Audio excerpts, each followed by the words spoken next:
আসসালামু আলাইকুম। নিয়ন লাইট উঠানোর পরে অনেকে একটু কম দামের মধ্যে লাইট চাচ্ছিলেন। তো কম দামের জন্য এটা কন্ট্রোলার সহ সম্পূর্ণ।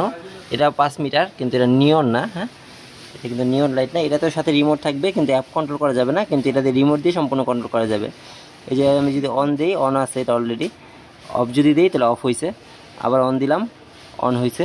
এখানে কিন্তু যে উপরে যে দুটো বাটন, একটা ব্রাইটনেস কমায় আবার ব্রাইটনেস বাড়ায়। ঠিক আছে, তারপর এটা যে আমি রেড দিই তো রেড অলরেডি আছে, গ্রিন দিলে গ্রিন হবে, ব্লু দিলে ব্লু হবে, আর ডাব্লু দিলে সবগুলো কালার কিন্তু একসাথে হবে। আর এটা যদি দেই তাহলে ফ্ল্যাশ টাইপের হবে। হ্যাঁ, তারপর এটা এখানে কি আছে, এখানে স্টরবি আছে, আরেকটা ডিজাইন আর কি, মানে আরেকটা মুড। আর এখানে আছে ফ্যাট। ফ্যাট মানে আস্তে করে ধাপ করে কমবে আর কি, এরকম টাইপের আস্তে করে কালার চেঞ্জ হবে। আর এটা হলো স্মুথ, এটাতে স্মুথ বলে। আর এইগুলোতে কোনো অপশন নাই, ঠিক আছে, ওইগুলোতে সব অপশন। তো এটাও যদি চান আপনারা সেটা অর্ডার করতে পারেন। এটা কিন্তু প্রাইস অনেক কম আছে, নিয়ন লাইটের তুলনায় এটার প্রাইস অনেক কম। তো এটা যারা অর্ডার করবেন অর্ডার করতে পারেন।